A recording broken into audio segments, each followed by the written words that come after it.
in. If you want to speak and you haven't turned in a request, I would ask that you do that. And you will have 3 minutes to state your case. And the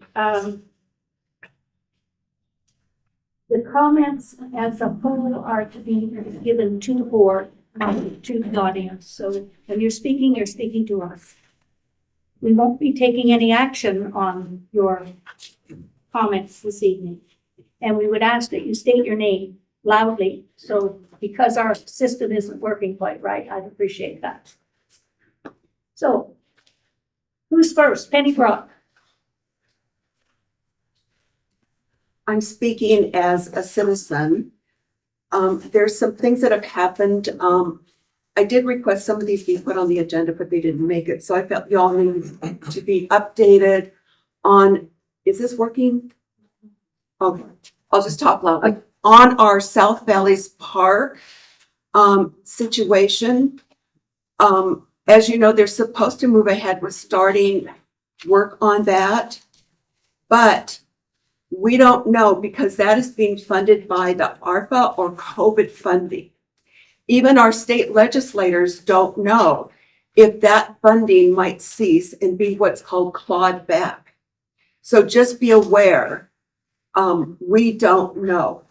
I've asked different ones, they don't know. Some say yes, others say they don't know. I'm going by the news clipping I saw that the state legislators are concerned because it might be clawed back. Secondly, at a county commission meeting in December, it came out that there's going to be, the Pennington Foundation has donated funds for there to be a girls' softball put at the park. My concern with that is that discrimination? Because that park was meant for everybody to use. Is it discrimination? So we need to get an answer on that. Someone told me that funding is also predicated on the COVID or ARPA funding. So there's some questions about that. I guess that's it for now. Thank you. Paul White.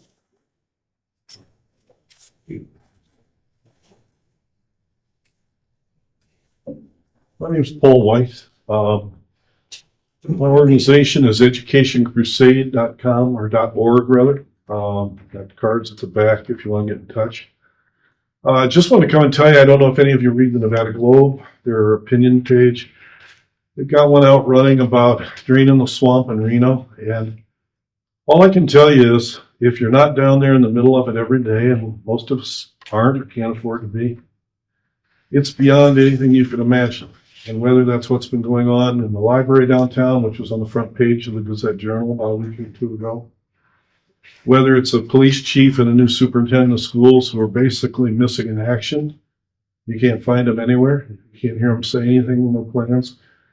Whether it's a homeless problem that in the last 7 years, I don't know if you know this, 7 years ago our homeless population was 80. This year it was 2,000% increase to 2,000, projected to be 32,000 by 2031. At less than 1% of the population, they're 20% of the crime, they're 40% of emergency services, which means 498,000 of us have to get by on 60% of the emergency services. You've got a DA's office that literally will not prosecute attempted murder, right? Passed on to one guy recently, gave him a public trespassing. City manager and county manager, and again, nothing personal, Mr. Brown, I don't know him really. But the job's not getting done. We don't even count the homeless anymore. Doesn't want to know, doesn't want it to be how bad it is. We've got a $72 million CARES campus down there that cannot produce one effective, what they consider a success is moving them from a fully subsidized tent and there's 600 people in a room where we had 2 different people go undercover there, found 2 guns, 10 machetes, and staff selling fentanyl to clients. Nobody denies this, but they've got absolutely a lockdown, no transparency on any of this. You can't get in there to see anything. There's so many people skimming off the money there to support all kinds of unessential activities that you can hardly describe it. You've got a sheriff who says, well, you can't arrest your way out of homelessness. I don't know. It's worked pretty well for murder, rape, home invasions, kidnapping. And they, again, just from one end to the other, whether it's the crime, whether it's the schools falling apart, etc., please check out the op-eds in the Nevada Globe. Please look up Education Crusade. Please give me a call back there if you want to know more about this. Believe me, not knowing about it is not going to make it better. Thank you, Mr. Webb. Drew? Rebar. The rebar. Rebar. Over here. Hi there, everybody. My name is Drew Rebar. In this last election cycle, I was a candidate in the primary election for Assembly District 40. So where that is south east Washoe County. So the other side of Old Virginia, from Hidden Valley, Pleasant Valley, Washoe Valley, all up and down through there. My name was left off of the sample ballots. It's a constitutional violation and a legal violation that Washoe County committed by not having proper ballots and notifications. So therefore, anybody that wanted to vote in that election, wanted to find out who I was, couldn't do that. Thank you, Washoe County, in your great competence in running elections. So really what I'm about is government accountability, government treating the people right, government working for the people, not the people working for the government. And in doing this, I've got a lot of public records. I've handed out, most of you have got a copy, and this is an email between Library Director Jeff Scott and one of his employees. And really what it just says is, how can they discourage the public from making public comment? And what they do is they go and alter the public comment on the public record. I find that very, very concerning. If you do too, I would ask you to speak up and reach out to Director Scott, but primarily reach out to the Library Board of Trustees. They're the ones that can do something about it. They're in charge of his employment. The county manager's office has some minimal controls, possibly, just depending on how they're playing the politics of it. But I think that our government, regardless of what side of the political aisle you may be on, or just being in the middle of the political aisle, I believe that all of our voices should be heard by our government, and all of our voices should be put on the public record accurately. We shouldn't be saying things. The public employees that are keeping the public record should not be altering our words for their own political purposes. And that has been happening in Washoe County. And this email with Director Scott of the library is proof that he's changing our words around. To me, that's just absolutely unacceptable, since we all pay them. Thank you very much. My name is Drew Rebar. Thank you, Mr. Rebar. Mike Clark, that would be Commissioner Mike Clark. Good evening. I'm speaking as a citizen here. I'm not representing the county, so I just wanted to, first of all, I'm happy to be here as usual. I try not to miss these meetings, and thank you for all of your dedicated service. I've got something that I want to bring to your attention. I want you to take a look at this sweatshirt I'm wearing. And in your mind, you don't have to say it out loud. Just, what color do you think it is? What if I told you it was green? Would you believe me? This is a green shirt. You're looking at a green shirt. Does anybody in the room believe this is a green shirt? Okay. My point is, I'm trying to make a point. We've got certain individuals that say things at the county that are not exactly what appears to be to the naked eye. We've got a county commission chair who allegedly went down to the county, to the state of Nevada a couple of days ago and told all the legislators in the state of Nevada that Washoe County has reduced homelessness by 40%. Does anybody believe that? Manager Brown, who's here tonight, was there with that. You can go on and look at this. It's all on tape. It's recorded. how, and she said it again today at the joint fire board meeting, that, I don't know the exact quote, but you can look it up. When they say, the county manager's office and the chair telling us that homelessness has been reduced by 40%. Do your eyes, when you're driving around this county, tell you that? You know, Mr. White brings up some points that are valid points, but the county says, no, that isn't happening. This is a red shirt. But if I tell you it's a green shirt, and you're silly enough to believe it, well, then that's on you. My point again is, let's look at the facts. I want this 40% reduction substantiated and shared with the public. I'm on a mission here. I don't like to be told falsehoods. And if you like it, sit there and take it. But I'm not going to. So that's my point. Thank you.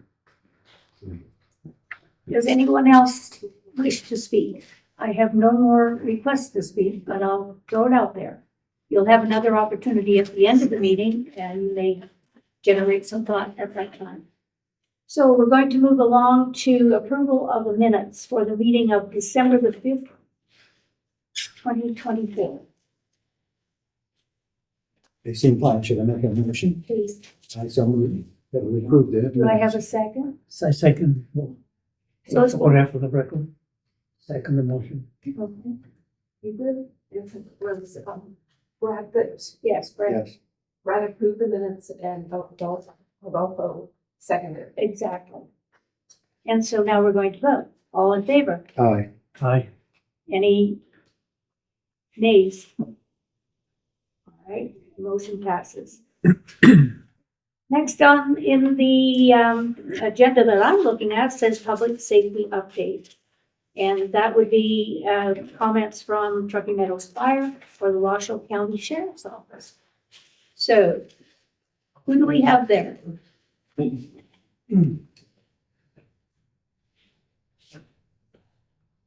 Hopefully the mic for the web can pick me up over here. Yeah. You have anything The use web is that? actually right there. I'll talk pretty loud so everybody in the room can hear me, and hopefully the internet can too. My name is Joe Shum. I'm a division chief for Truckee Meadows Fire and Rescue, currently assigned to oversee the operations division.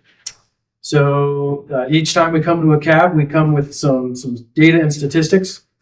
Thought you'd like to know that in the South Valley's CAB area in 2024, we have on record 3,072 calls. That's an average of about 256 calls a month. The month of January saw 244 calls, so a little bit of a dip, but you know, we have highs and lows.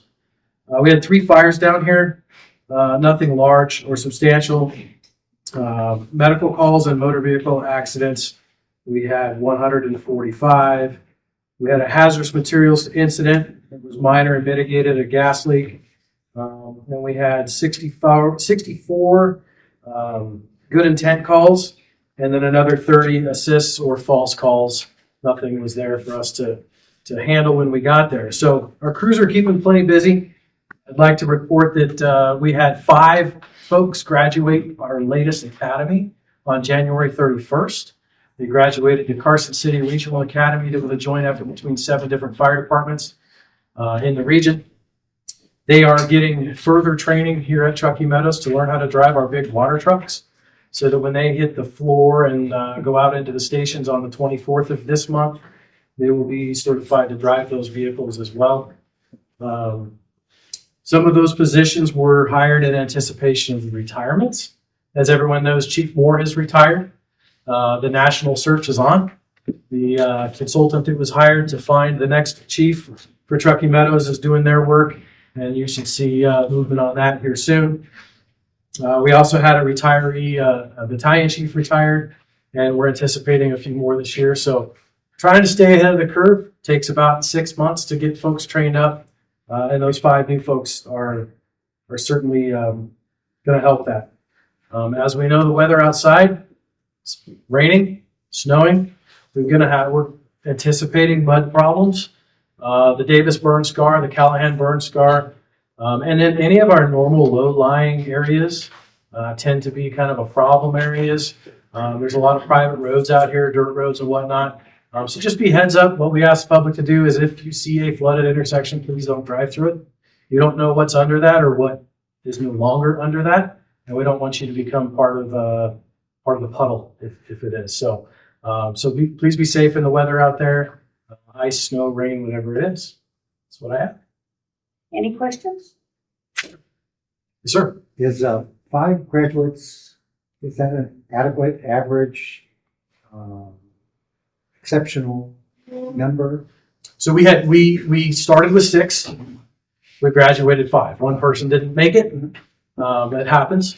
But that's our numbers as far as keeping up with what's allocated and approved by the Board of Fire Commissioners for the number of positions that fit in the budget. So it gets us not back, it's actually, we kind of preemptively overhired, knowing we had some positions to fill and we didn't want to be behind the eight ball. So we currently have a full roster. 100% of the positions that have been approved are full at this time. Thank you.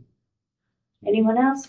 Yes, for the traffic incidents, do we have specific areas that there seems to be more traffic incidents than others in a specific area? It's kind of hit and miss. Right now with the snow up on Mount Rose Highway, that engine ran 2 calls up there today. If the road's clear, then we generally have fewer problems. With the wind, I-580, we're expecting an uptick down there. That's just kind of the nature of that interstate down there. Other than that, it's kind of just your run-of-the-mill around town stuff. So yeah, those are probably the 2 hot spots for accidents down here in the southern area for the Truckee Meadows area. Yes, sir. Do you have? Yes, sir.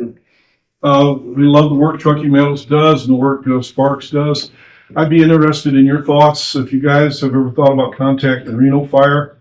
Most of you probably don't know. They've got a drug policy for a number of years with their firemen that allows anywhere from DUI limit to 5 times DUI limit for weed, alcohol, coke, heroin, meth, ecstasy, etc.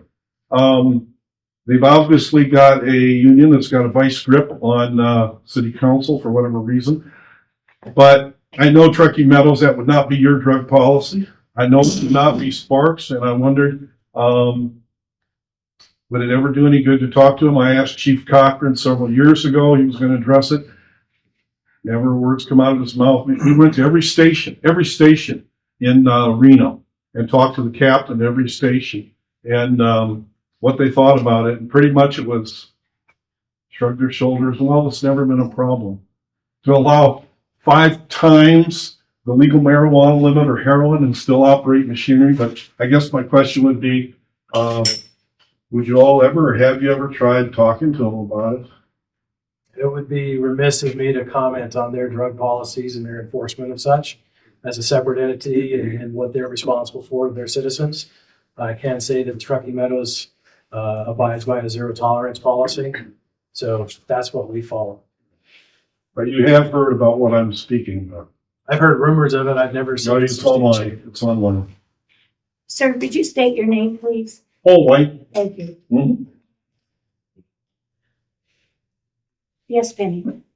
With what happened in Southern California, we all heard about the fire hydrants that didn't work or were empty.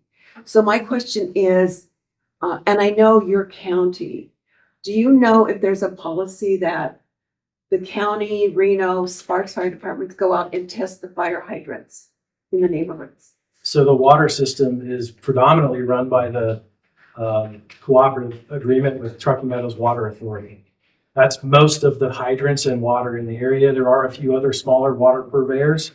The Great Basin Water Company up in the North Valleys, out in Cold Springs and whatnot. But the Truckee Meadows Water Authority tests the fire hydrants on a regular basis. If anyone has been, especially down here in the South, they've been making their rounds down here in the South. You see them bright red fire hydrants because they've just been freshly tested and painted. So they make their rounds on an annual or biannual basis. They also go out and repair the ones that we know that are broken or get reported as broken. The water system here is pretty robust, and I know that there's a lot of talk about what happened in LA. For perspective on the size and magnitude of what they were faced down there, We're talking multiples of Washoe County all at once. We're talking a lot of fire trucks. We brought 300 firefighters and several hundred fire trucks over the hill within the first 12 hours of the Davis fire, tying into the hydrant systems. They faced a lot more homes on fire, a lot of all of that stuff. So can't speak to their water system. I'm not a part of it, but I know that there's always efforts here to make sure that it is redundant, that it is on a loop system. And that's why the water trucks that I was telling you about that our recruits are learning to drive, that's why we own those. So if one hydrant in one area is low of water, we're like Washoe City does not have fire hydrants. We are trained and we have the ability to bring water with us, thousands of gallons from somewhere else that is actively, working. So there's a lot of redundancy in the system, so that we're prepared to bring water where it needs to go. Wildland fires often are fought less with water and more with sweat, because it's the folks that are out there that are removing fuels in advance and that sort of stuff. But it is a big combination effort. So, Is there a place our citizens can go online to see if their fire hydrant was recently, checked out? that I don't know, that because Truckee Meadows Water Authority is running the hydrant test program. That would be, if you'd like to email our info@tmfpd.us. Either I will get that email or someone in the office will, and we can put you in touch with the right people to figure that out. I don't have an answer. I just think that would be good information to get out to our citizens, especially since we've dealt with 2 fires in our area. They reported a few months ago, we had a meeting with them, and they reported that they had done this year, it was towards the end of 24, they had already done in the fiscal year 67% of the fire hydrants in the Tumwa area. So, which is a huge undertaking. There's thousands of them. With full-time crews, that's all they do every day is go test fire hydrants, clean them up, paint them, make sure that they're operating throughout the entirety of Reno, Sparks, and Washington County in hydrant areas. Anything else? Thank you. Just before you leave, as a resident of Hidden Valley, I just want to say how pleased we are to see the progress being made on the state's. Oh, we're very excited for it too. We're very excited for it too. A more permanent residence, a more permanent apparatus bay. Hopefully by the end of, I would say by the end of October, if things go right, weather permitting, Right. cooperating, and other things, we should be moved into that and be doing a grand opening over there for you. We're Great. excited. So Great. the crew remains there, operating out of a little shrunken space, but they're there. No, we're happy about it anyway. Thank you. Do we have a representative from the Sheriff's Department? Don't see anybody, so we'll go on with our agenda. County Manager Eric Brown with an update. Please, Mr. Brown. Thank you. Good evening, everybody. For the record, County Manager Eric Brown. It's a pleasure to be with you here again this evening.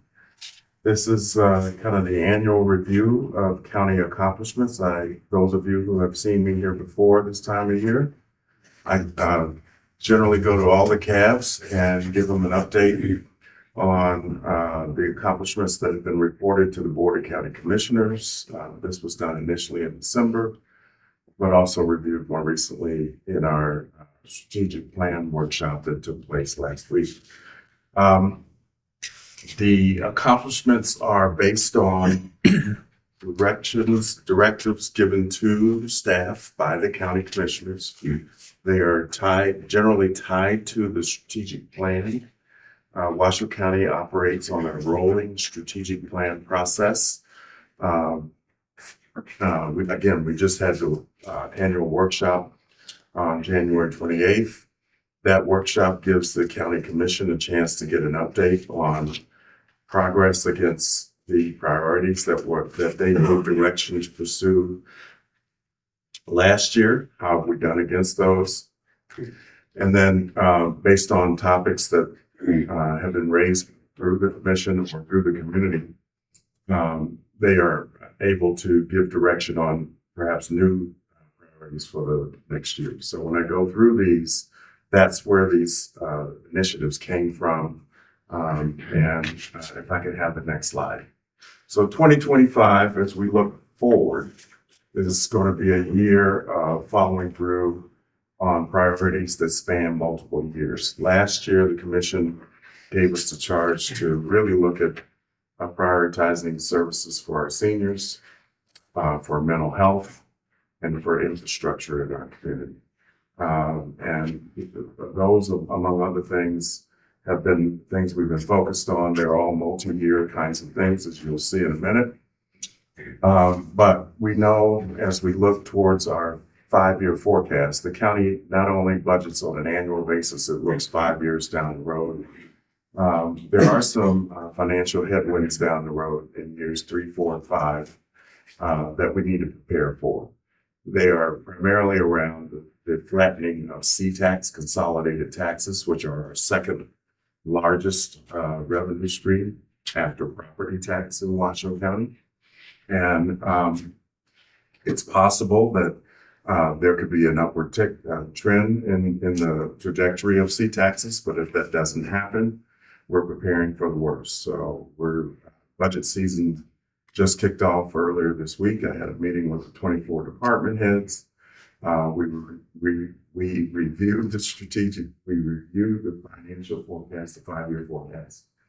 And we sent the message that we aren't going to be trying to add additional staffing or initiatives this year. The goal is to try to focus on the initiatives that the commission has already asked us to pursue, make sure they are completed, are optimized, and make sure we take care of our employees so that we don't have to let go of anybody down. Next slide, please. Now, having said all that, Washoe County is in a fairly strong fiscal position. We have a structurally balanced budget today.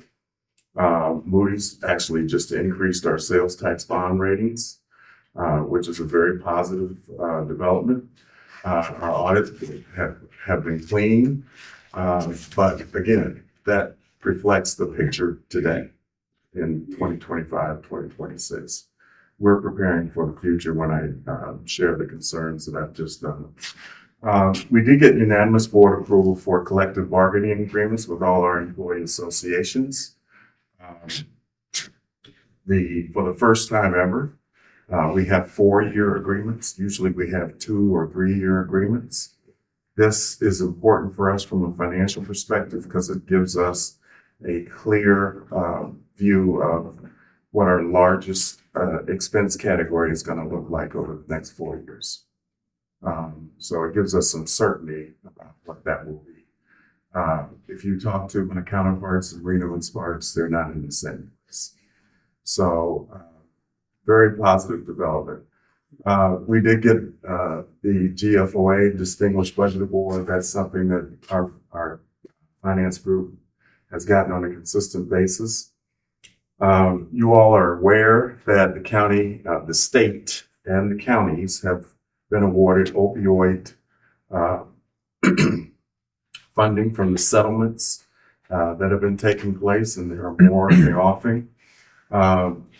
This was the year where we actually appointed an opioid coordinator administrator and began, we got an opioid plan, action plan approved. And over 2024, we distributed about $4.5 million in opioid abatement funds to various organizations. The last point up there is a point around improving transparency into our finances. And it's a platform that's called Open Checkbook. I think we're going to brand it Washoe Checkbook. The state is already using it. So if you haven't visited it, you can go to the state treasurer's website. You can see how it works. It basically makes it easier to find how much the county is spending. If you want to know how many employees the Parks Department, hired last year? Or how much money is the sheriff spending in the jail? Those kinds of things. We do have an award-winning budget book that we publish every year. It's about that thick. That I think is an excellent source of information for those who are into the more tactile book format. But this is a tool that will be coming on stream in the month of April. And we're also planning a public workshop once the budget has been approved, and invite the public to not only see the tool, but also understand how the county's finances are organized in looking for better transparency. Next slide. This was the year we completed the CARES campus shelter construction. We also renewed contracts with all of our shelter providers. The county operates 3 shelters: the CARES campus, the Safe Camp, which is adjacent to the CARES campus, and Our Place, which is our shelter for women and families, which is on the NANS campus further east. So all those facilities all came on stream at different times, which means the terms under which we were working with these agencies were all different. The compensation that they were paying folks who work in the shelters were different in some cases, and we were having challenges with regards to people looking and saying, well, I can make 50 cents a dollar more at another location. So now we have all that harmonized, is my point. And also in terms of how we're training people for things like case management or to work in specific positions, those things can be harmonized as well. We secured $20 million in state funding from the Home Means Nevada ARPA funding, state ARPA funding. And this allowed us to start an affordable housing project on the CARES campus. It's on the west side. It will initially be 50 units of what we call permanent supportive housing. Permanent supportive means for people who are ready to move out of the shelter, but they're not necessarily ready to live on their own. They still need some level of case management, or in some cases, behavioral health support. These are facilities where someone will check in on them, make sure that they're taking care of the things they need to take care of, paying their bills, that kind of thing. So the $20 million is going towards the completion of this project. It is scheduled to be completed in April. 50 units will come on stream. And this is the beginning of what we really need to do now that we have shelters, which is let's create places where these people can get out of the shelter, begin making the transition to a stable living environment on their own. We've also relocated the Men's Crossroads program last year, and we've opening a Family Crossroads program, which will be able to serve not only men, which is what, but also families. So men with families should be able to be with their families as they're going through the treatment period.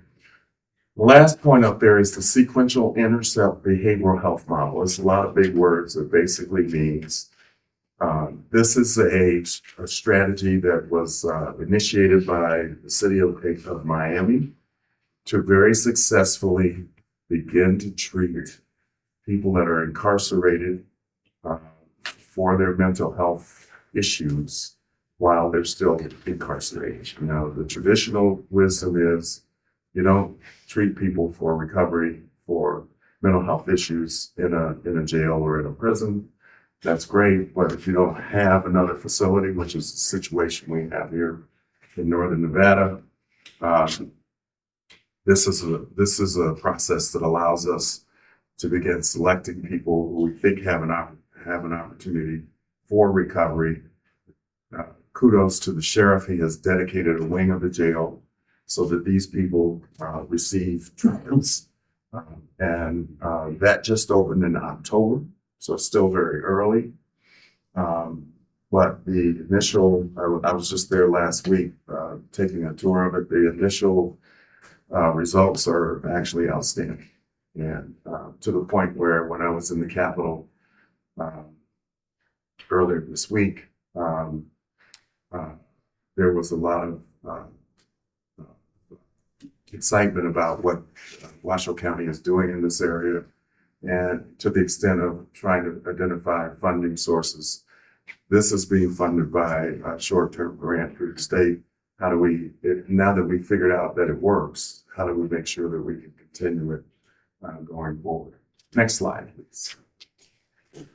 I talked about hiring the opioid analysts. I talked about the $4.5 million in opioid abatement funds. On the behavioral health front, the county commission last year directed staff that they wanted the county to take the lead role in addressing the mental health needs of this community. And also they directed us to put a position in place to begin that process. We were fortunate enough to be able to hire Julia Ratty, who many of you know as a former state senator, and came to work for the Northern Nevada Public Health, the health district, about 2 years ago during the pandemic. She has now joined the county team as our behavioral health administrator. And she has been working not only on the sequential intercept model that I talked to you about earlier, but trying to fix, she has also been working with local mental health providers to determine the best use of the old West Hills Behavioral Mental Health Hospital, which will be renamed the Washoe Behavioral Health Center. We have a behavioral health action plan. We received $14.5 million from the state interim finance committee last year. That money is being used to harden the facility because it had been vacant for a number of years, and it needs a new roof, it needs HVAC, it needs new windows, things like that. We are now focused on converting that facility. And I think what you're going to see is there will be a focus on youth mental health, which is badly needed in this community and badly needed within the state. I think most of you probably know this state is exporting kids every week to other states because we don't have suitable facilities for treating kids with mental health. It will also be used for adult, what they call subacute mental health patients also. To explain what that is, think about on any given night, there's probably 200 to 300 individuals who are either in Sheriff Balaam's jail or in one of our shelters, CARES Campus, Our Place, not so much the safe camp. They're in our hospital emergency rooms. These are people who aren't really a threat to the public. They just have mental health difficulties, and they can be cyclical, they can flare up. And what we see is they bounce between all of these safety net spots. The emergency room, they'll be in the emergency room tonight. Tomorrow they might be at the CARES games. Next week they might be in the jail. We're allocating space within the old West Hills facility so that these folks can be treated and hopefully brought closer to a situation where they can be stabilized. Okay, next slide, please. Elections. So I don't have to tell all of you, it's been a tough road here in Washoe County over the last 3 or 4 years. We did successfully administer 3 elections in 2024, the February presidential preference primary, the June primary, and of course the general elections in November. As we did that, we brought the registrar voter staffing up to the levels that reflect best practices in the elections operations of other jurisdictions nationally. We were able to renovate the facilities because they were not originally created for an all-male ballot scenario. We still have challenges with that facility in terms of having adequate storage space and space for training, but we've made it work. And we also installed new election equipment, which many of you have heard about. It's the top-down system, it's called, which provides for better efficiency, faster ballot sorting and counting, which is, of course, something everybody wants to see from the state of Nevada. Top-down really refers to the Secretary of State's effort to lead implementation of a new voter registration and voter election management system. This should help us improve our ability to maintain our voter rolls going forward. Our whole system was at a point where it was not even being supported by the vendors anymore.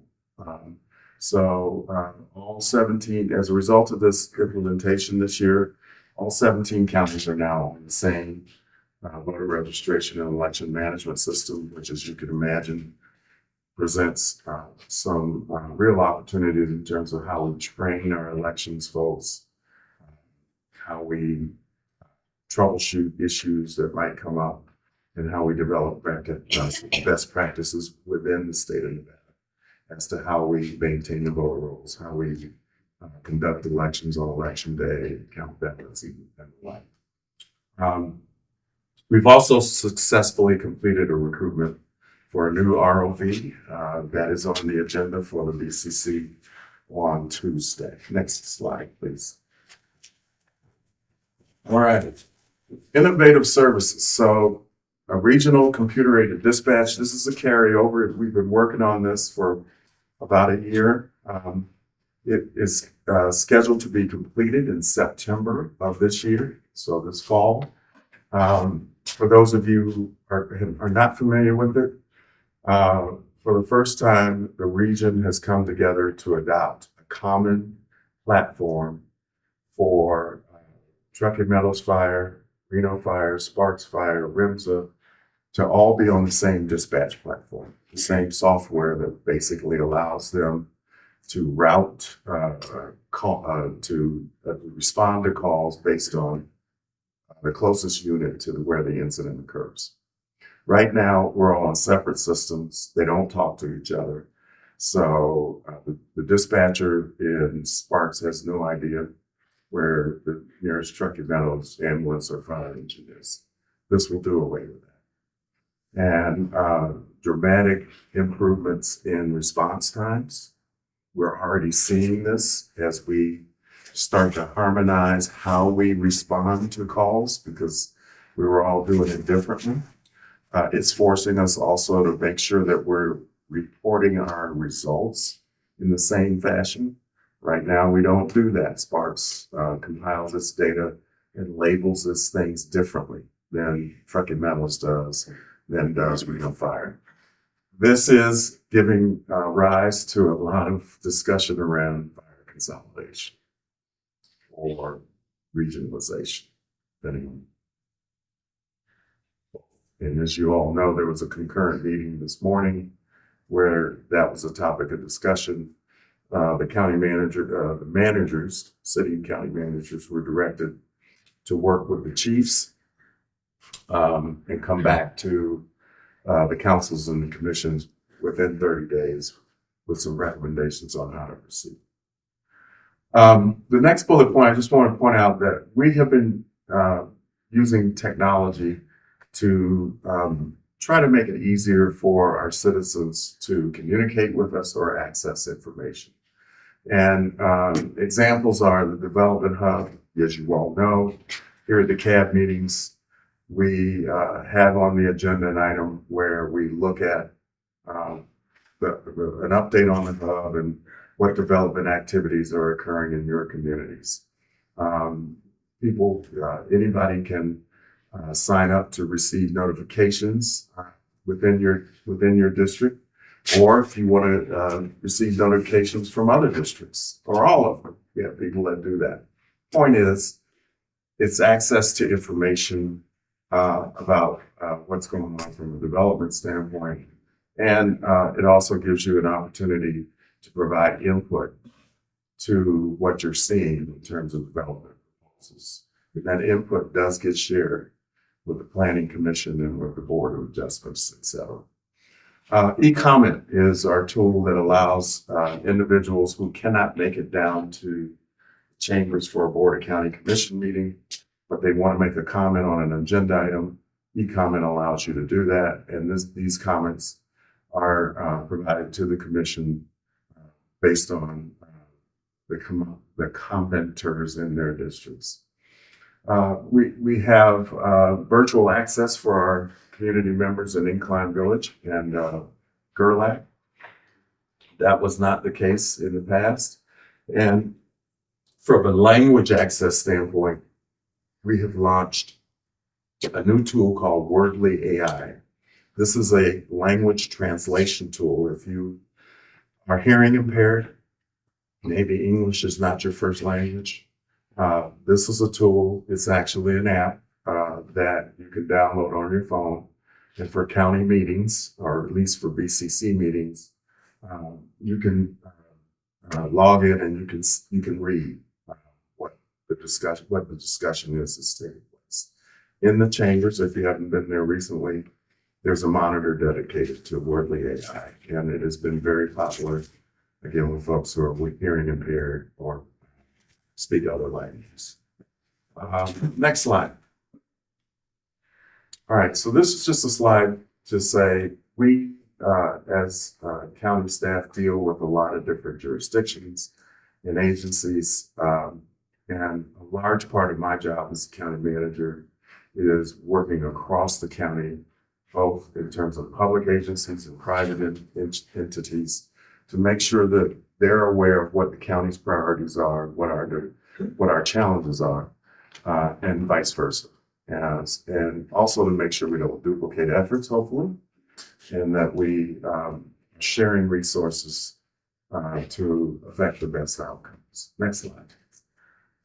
So this is my last slide. The proposed priorities for the year 2025, again, we're going to continue.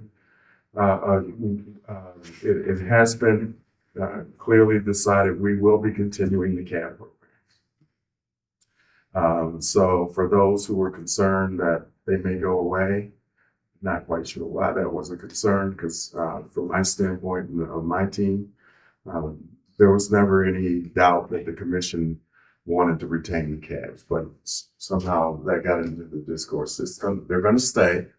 We have heard input from the public as well as from the commission on improvements, potential improvements to the cab.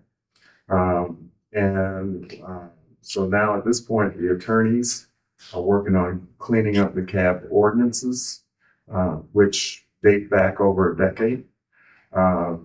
Updating the cab boundaries. The original cabs were established to reflect the same boundaries as the master plan area plans. There were 13 of them.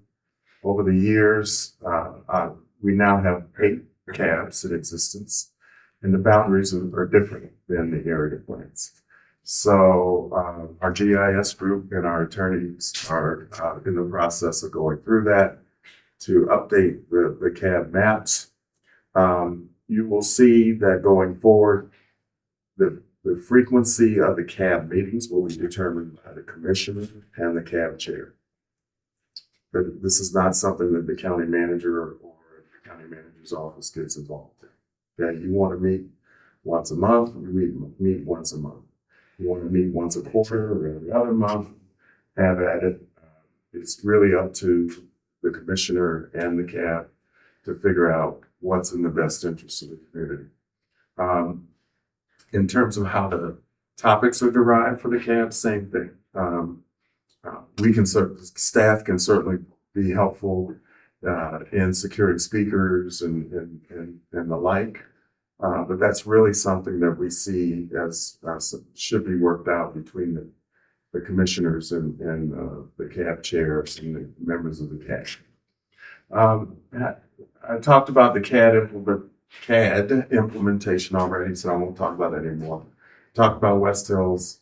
The middle bullet point around the justice system, it has been out of whack ever since the pandemic in terms of caseloads and the staffing levels needed to address those caseloads between the district attorney's office, the public defender's office, and the all public defender's office, as well as the Department of Alternative Sentencing.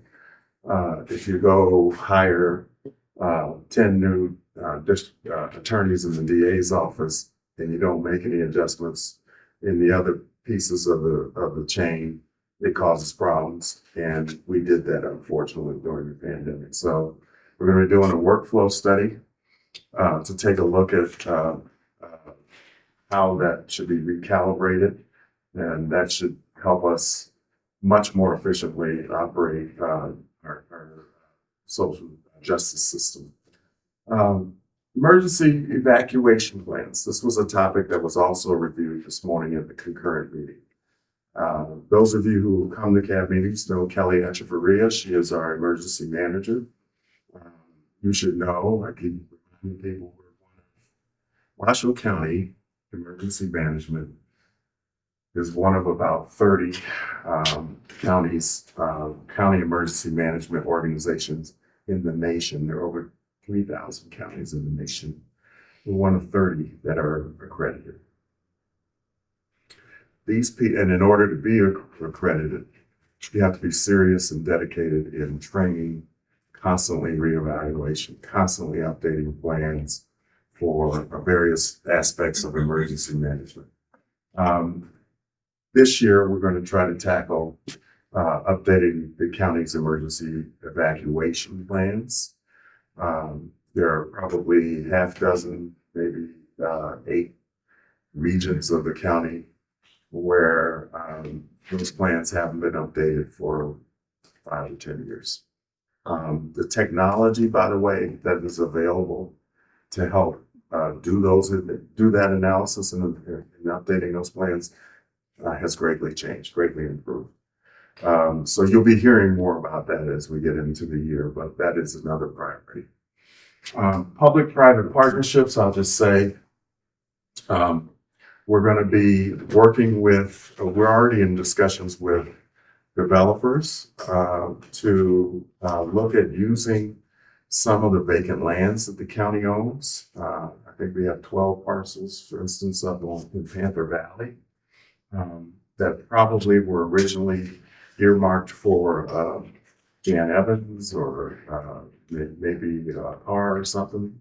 They're not being used now. So we're in discussions with developers who are in this space about housing, affordable housing, using that space for affordable housing, as an example.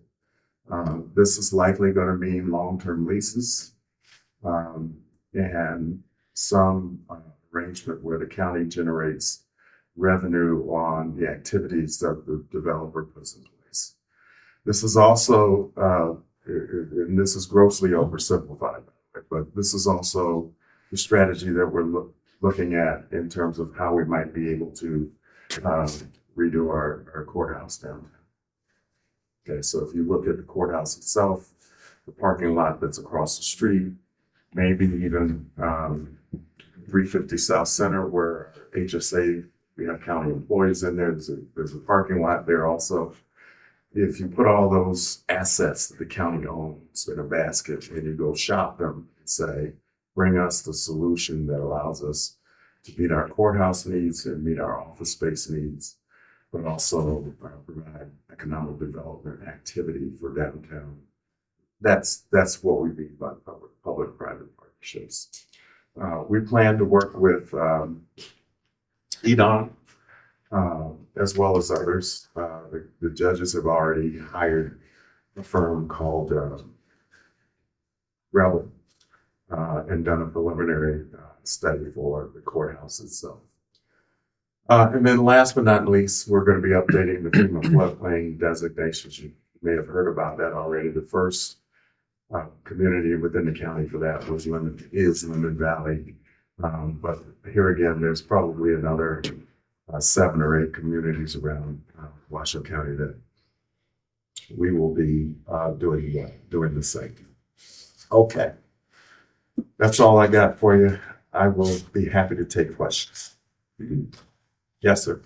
Thank you very much for coming and sharing your accomplishments and priorities. Very thoughtful presentation. Regarding the accomplishments, impression I get is that they refer to primarily acquisition of resources. And I was wondering if you have any metrics for assessing the impact of those resources on needs.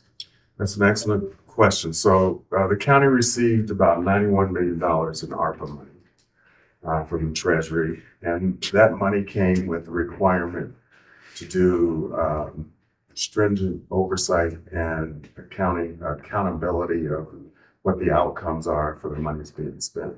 So yes, we are our community reinvestment group. We've got a team of folks that are working with the recipients of those monies, whether they're our own departments or whether they are community-based organizations. And so they issue a report every year. I think it is in September. They did that last year to document what are the results from the monies that have been spent. Same for the opioid action plan. It requires that we give periodic updates on how has the money been assigned and what are the outcomes. I have a question. Yes. What's the total cost of the campus construction? I think it was $77 million. 77 million? Yes. And how much is it gonna cost for the new housing, affordable housing projects that you guys are putting in there? The project that is going in now is $20 million and it's being funded by state ARPA funding. By the way, the $77 million was also largely ARPA funding as well as funding from City of Reno and the City of Sparks. Yes. Before I say anything, audience and the board, you kind of got to decide who you would listen to. Mr. Brown's salary package is probably $500,000 a year. I work this 7 days a week and have done this, worked with homeless things this for over 50 years. I don't take a cent for it. So you decide who you believe. It would be impossible, I think, to have shared more things with you in as short a period of time as he spoke as are not true. They want transparency. Just try calling Mr. Brown tomorrow. Look online and see if you can get to his office. Good luck. You can't. There's no transparency. There's no transparency when he tells his public information officer to not let anyone go in this tent and this $75 million worth of things. You can't schedule anything. You can never drop in and see it like it really is. What are they getting? $20 million for opioid abatement? Abatement? They couldn't be selling drugs faster in every single facility you heard about. I've been to them. They've got everything under the sun in there. Every last thing you heard about the homeless thing was just a blatant lie. We're going to serve families. You know what a family is? A family is a meth addict with a kid dragging around on the sidewalk who ought to be taken away from her. And she hooks up with another user, and they go to this Our Place or Crossroads, whichever, and they say, oh yeah, we're a family. And they get a little bit bigger place in this. If we want transparency, Mr. Brown, why would you not be counting the homeless this year? Why would you decide not to count them? You don't want anybody to know how bad it's gotten. I don't understand this. This idea of housing, affordable housing, sounds good. You think of somebody like who's a cashier at Walmart and can't afford a place. Now, let me tell you what affordable housing is. Affordable housing is the people I know personally who are in this safe camp or in the tent. They can, we're dumping busloads of sex offenders into the tent on a regular basis. Nobody tells you that, do they? And so what affordable housing is when you sit in the tent or in safe camp and don't work and don't stop using and have everything handed to you, And I know 4 people I could take you out in my Mr. truck White, and, do you have a question? yeah, I sure do. I want to know why he's lying so much. And let me just finish this and I'll let it go. Why would it be they can sit in there and then they get a voucher, not for a month of a free place to live, not for a year. How about 10-year vouchers, Mr. Brown? They hand out 10 years free rent, no pay on housing that we've paid for, and they brag about getting these grants, and then they die in there. They haven't gotten off of anything. Every facility they run is full of drugs. Why don't you know? Because the only way you get in there is to do what we did. I went in there and signed up like I wanted a bed for a night. Another one of my guys did. We've got tons of employees inside who are telling us every last thing you're doing. I've tried to talk to you a million times. No talk. And the fact you heard Mike Clark say, what's her name, Alexis went down there and said a 40% reduction in homeless, only if because you didn't count them. You know that's a lie. Bethany Drysdale, your PIO, could not be a bigger liar. Mr. White, I'm done. Yes, sir. So Drew Rebar for the record again. As I said, I was a candidate for Assembly District 40 and the county left my name off of the sample ballots, giving me extreme disadvantage running against an incumbent, obviously. I got a Supreme Court ruling that said that the Constitution was violated and the laws were violated. What are you going to do to make sure that, number one, that your sample ballots and all of your ballots are correct again? Because it wasn't only my name that was messed up on the sample ballots. There were Carmen Ortiz was left off of the ballots. There were Democrats that were put on the Republican sample ballots, so people were looking at people that they couldn't even vote for because they weren't registered as part of that party. So that's the first part of my question. What are we going to do to ensure that doesn't ever happen again? Number two, as far as government accountability and what we're watching now with the federal government in this DOGE program, it's been disclosed that the federal government's been spending millions upon millions upon millions of dollars paying media to apparently get stories that they want to get. In the public records that I've got, and I shared some of those today with you, what I see a lot of is This Is Reno, which is a publication, is blasting out a lot of information to government employees. Is the county paying news or media organizations subscription fees or any money? And is the county approaching these organizations trying to steer stories? Is there corruption within that? Because like I said, This Is Reno seems to be pushing a lot of stories to county employees in the public records that I've got. So I'll just limit it to those two questions. What are we going to do to ensure that the ballots are correct next time? Because you said the elections ran perfectly. I've got a Supreme, fairly close. It's recorded. Well, whatever you said, that they were successful. I think that was your word. Was that your word, successful? Anyways, I would say screwing up the ballots is not a successful election. It seems to steer people towards the people that they already know and doesn't give the unknown candidate or the new candidate any chance of winning. Mr. So- Brown, an opportunity to answer your first. Yeah, I was just going over the wordage there. So what are we going to do to make sure the ballots are correct and the elections run properly? And is the county spending money paying media? The answer to the second question is no. The answer to the first question is, I'm very sorry that the sample ballot had an error that affected your campaign. What we are doing, as I mentioned in the presentation, we're replacing the leadership of the registrar of voters. And we fully staff the organization so that we're better able to ensure the quality of reviews of ballots and other materials. Thank you. I have a question about replacing the leadership. Was Yes. that Could you state your name? Oh, sorry, Ursula Burnett, for the record. Were you replacing her by force? Because I believe there was an article that came out somewhere that she was forced to go on medical leave. Yeah, so I don't know. the answer is no. Okay. But we don't comment on personnel matters, which is what that is. And so there you go.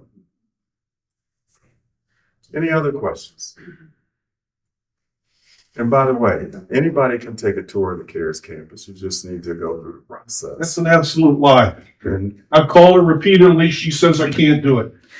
then you should call my office. Well, I would, but I tried, but you don't have a number listed and you never, but they wouldn't answer the phone if you did. You don't have a number listed. I have a card I can give you tonight, but we have announced publicly in chambers on multiple times that people can take tours of the CARES campus as soon as the construction was finished, which took place 3 months ago. You don't want to see So- construction, so- unless you were the 700 layup using drugs all So day and you're riding each you're other. saying things that are not true. That's my point. I think Penny has a question. Yes. Yes, I'm concerned because I've seen where, okay, Washoe County's budget is $1.2 billion this year for 480,000 population. Most counties in America with our population, the budget is about 600 million. Now, I'm hearing that we may have a budget problem. So there are rumblings that the C tax is going to be increased. That's us. And then also they're going down to the legislature to see if the legislature will raise the cap on property taxes, which right now is held at 3%. So my question is, why do we need the increase in the taxes, the C tax and the property taxes? First of all, I'm not aware that Washoe County is involved in any effort to raise C-tax. C-tax is prescribed in NRS based on revenues that come in various categories, whether it's sales tax or hotels, all that. So we're not engaged in any effort that's brought to raise taxes. I'm glad that's on record. Yeah. Any other member of the board have a question or a concern? Brad? I think it's a question, not a concern. Again, thank you very much for the presentation. Sure. That last answer, last response, talked about the C-tax. Yeah. Does that include the effort to increase the cap on property taxes? I missed that part.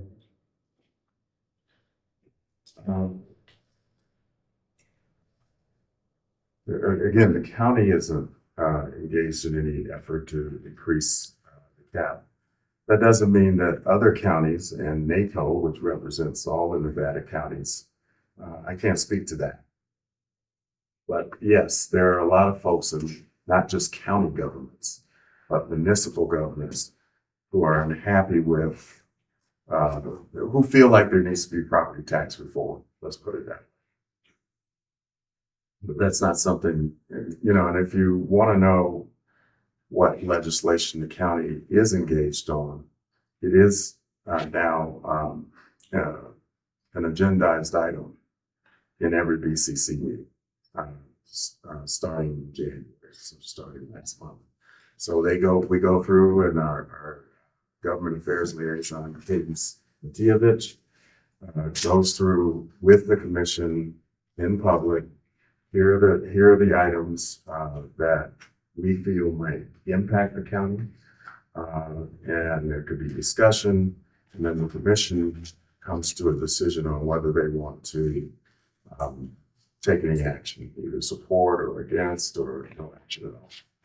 So my point is, you don't have to guess about it. There is a process that the county has followed for years to make sure that they're very transparent about what does the county support, and so that you can know where we are.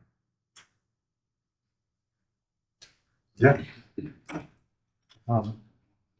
As I recall, Governor Lombardo was putting together a task force, and they have already done so. I didn't follow it that closely, having to do with election efficacy or effectiveness and accuracy and so forth.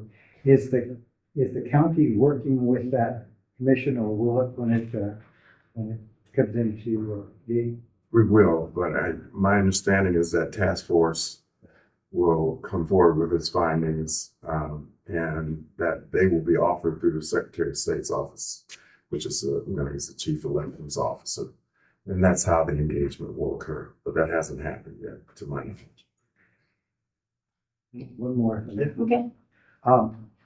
There seems to be a lot of controversy over counting homeless folks. Would you, in your opinion, do you think that's a problem with defining homeless? Or do you think it's a counting mechanism itself or something else? Well, Gives such wide variances in numbers. yeah, so,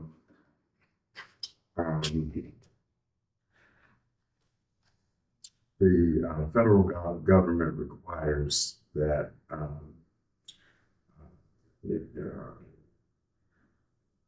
any jurisdictions that are accepting federal funding have to have a consistent, reliable method for tallying or counting homeless populations in your area. You can do that by what's called a point in time count, which is what we have historically used here. Well, a point in time count is basically what it says. On an evening in the middle of winter, the Housing and Urban Development folks hire folks to go out and count people on the street. Just like that. Now, if you live in Santa Monica, that's one thing. If you live here, you could get very different results based on whether it's 10 degrees outside or 45 degrees outside and raining sideways kind of thing. So there have been fluctuations in the point in time counts that, in my view, this is Eric's view, make them very unreliable and lead to people having discussions about why did it go up, why did it go down, and if you were you're trying to quantify growth of any other populations, you'd find a better way of doing it than going out in the middle of the night with volunteers and asking people if they're homeless. The other option, which is what the continuum of care here, which includes the county, has embraced, is using the HUD database system. It's called HMIS. So now if you check into any of our shelters or our safe camp, at intake, you go into the HMIS system. So they know that Eric Brown was in the CARES campus. They know that I am a smoker, or had a history of whatever I had. That way, if I check out and I go to the jail next week, I'm in the system and they know that I'm over there. It's a much more accurate way of defining who's homeless, where are they, and over time, how do we do a better job of either rehabilitating them or treating them for whatever they, as individuals, not as some kind of number of people. So yes, there's controversy. I should point out that it is the continuum of care that made the decision not to participate in the point in time count anymore. It was not a unilateral Washoe County decision. We do agree with it. We did participate in the point in time count this year, contrary to what's been said, because the decision to give us the choice not to do that occurred after that occurred. So hopefully that clarifies it a little bit. Yeah, just a second. I sort of piggyback on that. Who does the count of the homeless people who are camping out all over Washoe County? And who does the count of those who are camping out within the city? They're not in a How shelter. is that? So that is done in some cases by our folks who go out. We have agreements with organizations that can go out and interview these folks and find out if when we do that, we're putting them in HMIS. So. Yes. Couple questions. In the strategic plan, throughout it is about diversity, being inclusive, and DEI. Anyway, it's throughout the strategic plan. However, our new president has said that DEI is dead. So Washoe County has been getting federal funding for DEI. So is that going to be coming out of the strategic plan? That's the first question. Secondly, President Trump has taken us out of the Paris Climate Accord and said that the new Green Deal is dead. So that is also within our strategic plan. There will not be any federal funding coming in for the, climate agenda Washoe County has. So is that going to be removed from our strategic plan? Are the taxpayers, because federal government is not going to provide grants anymore for that. So how is that going to be funded if it stays in the strategic plan? So first of all, DEI. Secondly, the new Green Deal. Okay, let's start with DEI.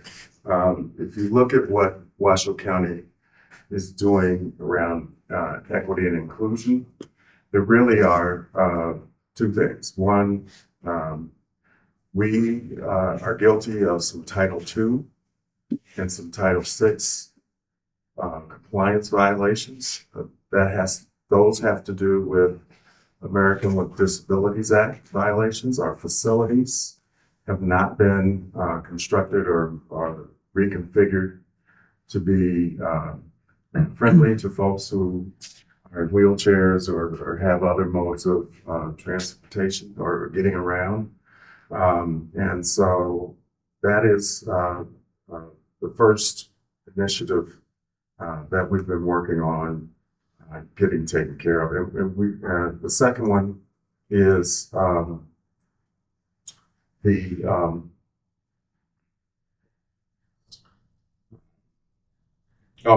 Title VI, which has to do with discriminating against people based on their economic or other demographics. And we have a settlement with the Department of Justice that was just consummated a month or two ago, that we're bound to take certain steps to address that, including, by the way, our vote centers. Now, they came out and they audited our vote centers as well as those in Clark County.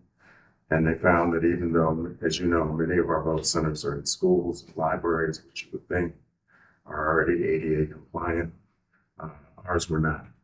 And so those are the two areas, along with third, is language access. The Wordly application I talked about is also a focus of the county. Now, I would argue that that's important to the county beyond any Title VI requirement. If you think about the members of the public that come into our courts that deal with child protective services, or any of our justice departments, the DA, the public defender, public defender, very important that they and their families can understand what's happening in the courtroom, what's being said in the hearings and proceedings. Those are really the three areas that we're working on. So we're not doing any social engineering. We haven't changed our recruitment practices or anything of that nature. As I said before, because the county was kind of late to the game in addressing those areas, we now have agreements with the DOJ. Now, the DOJ comes back and says you don't have to do it. That's different, but that's where we are as of today. Lawful, you have a question? One of the strategic plan priorities is seniors here. And the prevalence of food insecurity in Reno is about 13% national average. Given the increases in prices and the potential cuts in Medicare and Social Security, our seniors put themselves in a situation where they gonna be in a situation where they may not be able to buy healthy food. Is that part of one of the priorities to ensure that food insecurity doesn't become a bigger problem? Well, it is, but I gotta tell you, that's because the funding sources are usually federal or state. That is gonna be very difficult. And we're either gonna have to rely on safety net organizations like the Food Bank or Catholic Charities or folks like that to help address whatever happens. I can tell you, we're already seeing increases in seniors in our shelters as rental assistance is dried up and as rent prices and mortgage prices increase. So yes, that whole situation is very important to us. We've got about 18% of our residents as seniors. It's above the national average. It's getting bigger. But finding the money to address the issue is going to be a challenge. Brad, That's fine. you good? Are you all aware of the Nevada Constitution, Article 1, Section 24? No. Basically, it's the Equal Rights Amendment to the Nevada Constitution. It says you can't discriminate based on age, gender, sexual orientation, color of skin, all that good stuff. It's pretty good constitutional amendment, in my opinion. What I've seen in the public records that I've got is specifically in the library, but it seems to probably permeate Washoe County government, is DEI was deeply, deeply entrenched. And DEI is specifically a program that looks at everybody's skin color, looks at everybody's gender, looks at their sexual orientation, and tries to balance some numbers as they're hiring. Now, you said you haven't changed any of the hiring practices, but what I see in the emails that I've got is this practice truly is deeply embedded, and it promotes certain people over other people. So is there a problem with the county with these policies that are still obviously in place based on what your comments are, and Article 1, Section 24 of the Nevada Constitution, where we are judging people based on their skin, their sexual orientation, and all of these good things? I dispute your assertion that we're folded that into our hiring practices. There may be emails to affect the libraries. I don't know what you're referring to, but we just haven't done it. I'm just, like I said, I'm just looking at the public records that I've got, and I'm trying to comb through them. I've got thousands of emails, and there's some things that are very disturbing in there. So could the county look into these things and make sure that we get rid of all of these policies that appear to violate the Constitution of the state of Nevada? I appreciate that. Thank you. Any other people in the audience who would like to address County Manager? Seeing nobody quickly putting up their hand? Thank you. And Thank you. I gotta run. Normally I stay to the end, but I gotta get out of here. And I want to acknowledge our friends at RTC who have been patient. We've been doing this road show to the cabs. There's a third one. That's right. But thank you guys for being here. Thank you. All right, next on the agenda is RTC. All right. Go for it. Hi, everyone. My name is Paul Nelson. I'm the Government Affairs Officer at RTC, and we try to be proactive every year around this time. We got off to a late start last year, but every year around this time, we try to get out to all the cabs, all the NABs, and really let everyone know what is coming up this summer and in a few years down the line. So this happens to be one of my favorite cabs to come to because I live down in this area. So hello, neighbors. Go ahead and go to the next slide. Great. So first, I'll just kind of tell you guys how we operate. So we have a 5-member board, and they're made up of 2 county commissioners, 2 Reno City Council members, and 1 from the city of Sparks. We recently, in the January meeting, the board elected a new chair.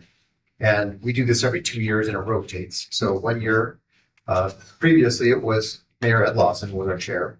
His term came up. Now Alexis Hill is the chair. And in 2 years, somebody from the city of Reno will be the chair. And generally the way we do it is the vice chair will be the chair in 2 years. So more than likely Devin could be the chair in 2 years. Tracy Larkin Thomason is with NDOT. She also sits on the board as an ex officio. Bill Thomas is my boss, and those 5 are his bosses. Next slide. So our mission at RTC is building a better community through quality transportation. We do that in 3 different ways, and we work on this every single day. The first one is we are the Metropolitan Planning Organization, so we do the short-term and the long-term planning in the Reno Sparks, Washington County, Truckee, Meadows area. We also do the engineering and construction of our regional roads, and we operate the public transportation system. So I'll start with public transportation. Our fixed route transit, RTC Ride, is the backbone of our transit system. In the last 12 months, we provided 5.5 million rides, and 60% of those are work trips. So very important for the economy. A lot of people rely on our service to get to and from work. We've also had 30 straight months of ridership growth, so we're really happy about that. It shows that there is a need in our community for our buses. And we also have a fully sustainable fleet. Most of our buses are diesel electric hybrids. We also have about 1/3 of them are all electric. And we just last year, or I guess in 23, end of 23, we got our first 2 hydrogen fuel cell buses. We have 6 more that are coming this year. And we're also in the process of getting a permanent fueling facility for those. So our bus rapid transit, it has been very successful. This is our version of a poor man's light rail. Virginia Line is our biggest one. It goes up and down Virginia Street between Waller Event Center and Meadows Mall. We've had close to 1 million rides in the last year. The Lincoln Line, we've had about 450 rides. So if you just combine those two, that's 1.42 million rides. That's about 25% of the total ridership within the Truckee Meadows. And the nice thing about the BRT is the frequency. They arrive about every 10 minutes. So if you miss the bus, it's only 10 more minutes. So another one we have is microtransit. So we've got some areas, this is a sprawling area now. We have areas where we don't have a fixed route. So we've found 4 areas of town where there really isn't the demand for a fixed route or multiple fixed routes. So we've got these flex rides. It's curb to curb service, kind of like Uber and Lyft. It costs $2.50 a ride or $3 for a day pass. And the next slide I'll show you has the maps, what we're doing these. So down in this area, we got South Meadows. We just started this last May, and anywhere within that bubble you can go. There's also some points of interest just outside of the bubble. If you want to go somewhere outside of there, the flex ride will take you to a fixed route bus. I think it's bus 56 is the one that comes down South Reno, and they can get you up to Reno, Sparks, or wherever you want to go. Next. A couple of really good programs we have. Senior Ride Taxi Folks program. This is for seniors that are 60 years or older, veterans, and people with disabilities. You get a card. Every month it auto loads $60. You can use that $60 until it's gone for either a cab or Uber or Lyft. And then at the end of the month, it reloads again. It does not continue on though. It doesn't roll over. So it's a use it or lose it thing. My parents actually signed up for this. They're in their 70s and they got it specifically because they want to go to the airport and not have to park their car. So they can use their senior taxi folks for that. Another really good program is the Van Pool program. And this one is a carpooling program for people that live in the same area and work in the same area. Enterprise provides the car.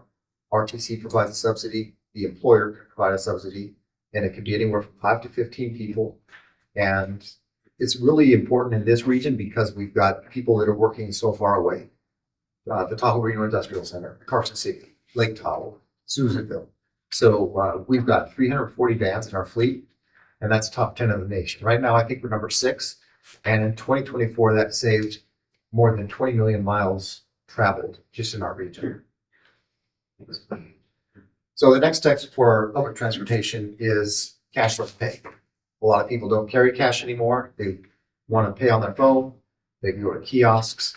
So one of the things that we're going to be doing is we're going to be installing these on our buses so that when you get on, you can just tap your card and go. You can also buy your ticket on the transit app. So there's a lot of good ways where it makes it convenient for people to get on and off the bus. We're also going to be upgrading the software for FlexRide and Access. So you guys have probably seen the Access vans around. We call them cutaways, those smaller buses. They look just like the FlexRide. Well, to be more efficient, we're combining those so that if there happens to be an Access bus, say down here in South Reno, and they drop off one of their customers, but somebody else needs a FlexRide, they can go over and get that FlexRide too. So it's just a more efficient way of doing it, but we're not going to put the FlexRide over the Access customers. Next. So planning. Right now we are finishing up our 2050 Regional Transportation Plan update. So this is our long-term plan where we look out 25 years into the future and we see what we want as far as transportation goes. This is going to go in front of our board on February 21st, where we expect them to adopt it. We do this every 4 years, and it's a really lengthy process. This document is a little bit about that big, and we've been working on it for about a year and a half. So it's coming to a conclusion, and every project that we do in the cities of Sparks, Reno, and Washoe County have to be in this plan. So this is the starting point, and then it gets whittled down to our 5-year plan, and so on. One of the things that came out of the planning department, we recently did the active transportation plan, and that takes a look at the walkability and bikeability throughout the Truckee Meadows. And it looks at things like safety, comfortability, things like that. And what came out of that was what we're calling the neighborhood network plan, where we broke the region up into 12 different neighborhoods. We're going to every single one of these neighborhoods, and we're looking at different ways. We're talking to the public. What intersections have problems? Where do you want to see bike lanes? Where should we have better pedestrian crossings and things like that? So the first one we did was we went out to Central Reno, which is number 9 on there. And we had a couple of meetings. We talked to people. They were able to mark on the map and show us where their problems are. And now we're in Central Spark. So we have a scoring system for the order we're doing these. I'm not sure what number we are down here. This is a big area, so I don't got 10, 11, and 12. So we'll be coming down to this area of town to do the exact same thing. Next. So engineering, this is one that everyone deals with every year. You see construction, lots of orange cones, including down here in South Reno.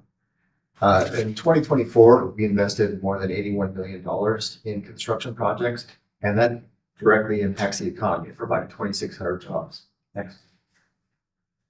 So first I'll talk about the projects that we just wrapped up. Steamboat Parkway improvements. Anyone who lives in Devonian Ranch probably travels on this roadway every single day.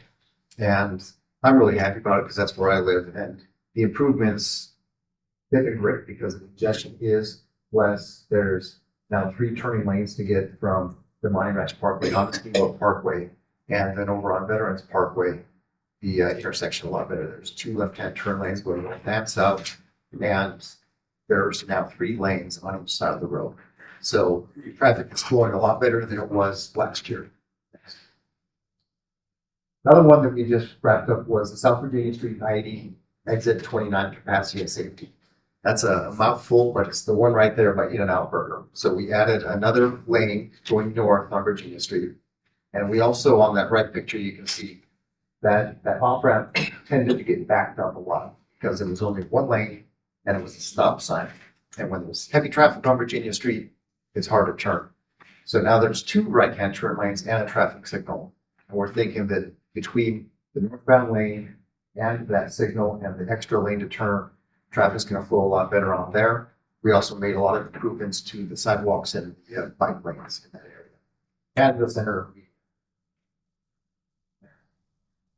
So coming up this year, one of the projects we'll be doing is the Meadows Mall Circle rehabilitation. So there's 3 little roads. So Meadows Mall Circle is actually private property, it belongs to the mall.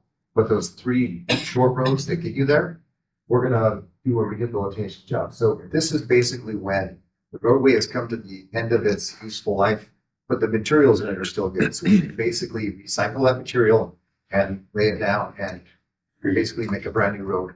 It'll last us about 20, 30 more years before we have to come in and do another rehab. We also do a lot of preventive maintenance along the way. Next. A couple of roundabouts. You see. So the Veterans Roundabout modifications, we're gonna be working on this. This one is right there at Geiger Grade and Veterans Parkway. And it's really kind of, the population has outgrown this roundabout. So we're gonna be making some improvements to keep traffic flowing through that roundabout, decrease the amount of backups that we're seeing right now. Okay. Arrow Creek Parkway and Wedge rehabilitation. So this is similar to what we're doing over at Meadowwood Mall. So same thing, you can see this pavement's pretty beat up and it's time to do a rehab job. So we've got 2 streets, you can see them on the map up there. Arrow Creek Parkway, Wedge rehabilitation. So we're gonna be doing the same thing, basically taking all the base out, recycling it, and putting a new surface on.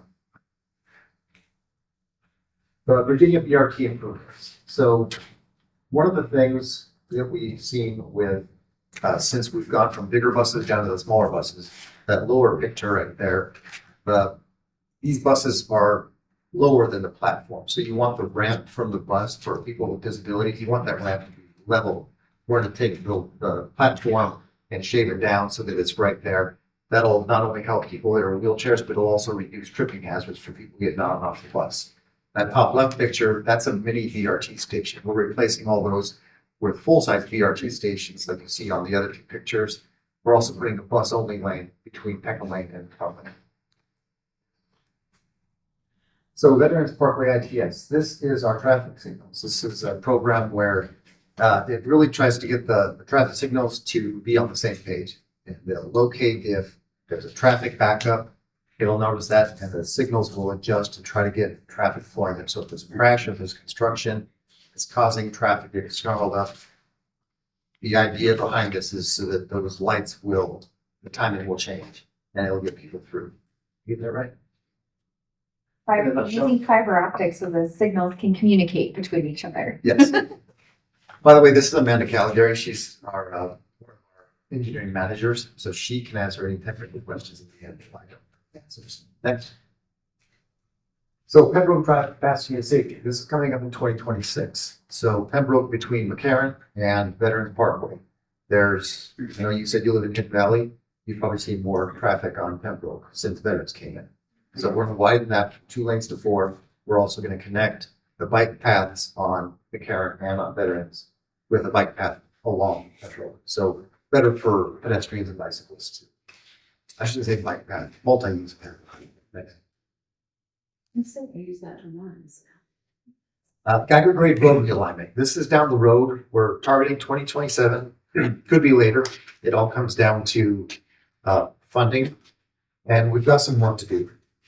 So this one, if you look at that map, going back to that roundabout that we just discussed, we're trying to alleviate traffic from that. So ideally, over there by Toll Road, we'll make a new alignment of Geiger Grade and then take it a little bit farther south from the intersection of Virginia Street, where Mountain Hills Highway connects with Geiger, and take traffic down there rather than have them all going through the roundabout, especially when you got Veterans Parkway there and you got people coming down the hill from the summit. So, next. And the last one, this is a little bit farther out there. We're really working on trying to find some new routes to get to the Tahoe Reno Industrial Center. So 2 of them that we've got in mind. One of them is from La Posada Drive up there in Spanish Springs. And the other one would be down here, South Meadows Parkway, extending that one, going up the hill over to USA Parkway. We know NDOT already has the I-80 widening project, but a lot of our board members have already said we need to do more than just widen the freeway, because when there's bad weather or when there's crashes, it ends up backing traffic up. It'll take people forever to get home. And it also has an impact on the employees. The quality of life that they have. If they've got to pick up their kids back in town, they're stuck out there trying to get back, and then the traffic's backed up. So along with looking at these 2 alternate routes, we're also doing a feasibility study to see about commuter rail between Reno and Sparks and the Tahoe Reno Industrial Center. That will, I don't know what the timeline is for that, but we are looking at using Union Pacific's existing rails. So we also have to work with them to find out if we could do something like this. How successful would it be? How many people would be on it? So those are the options that we're looking at when it comes to transportation expansion and trade. And the revenues. So when it comes to the revenues and our expenditures, you can see 42% of our funding comes from local fuel tax and sales tax that accounts for 18%. We do get some federal funding. Some of it is allocated every year. Some of it we apply for discretionary grants. We're actually applying for one right now for $40 million up in Sun Valley to do that roadway. We recently got some raise grants for Arlington Bridge. We also got one for Lincoln Drive. So we've been pretty successful at getting some of these grants. So 27% there. We do have a small amount that comes from passenger fees, very little amount from NDOT, and then some other sources. Next. Expenditures. Transit is about 30% of our budget. New roadway, and the transit is paid for with sales tax. The roadways are completely funded with the fuel tax and grants and federal funding. We do have some new roadway projects. That's almost 30% of our budget. And then we also have the preservation of multimodal. So that's keeping our good roads good.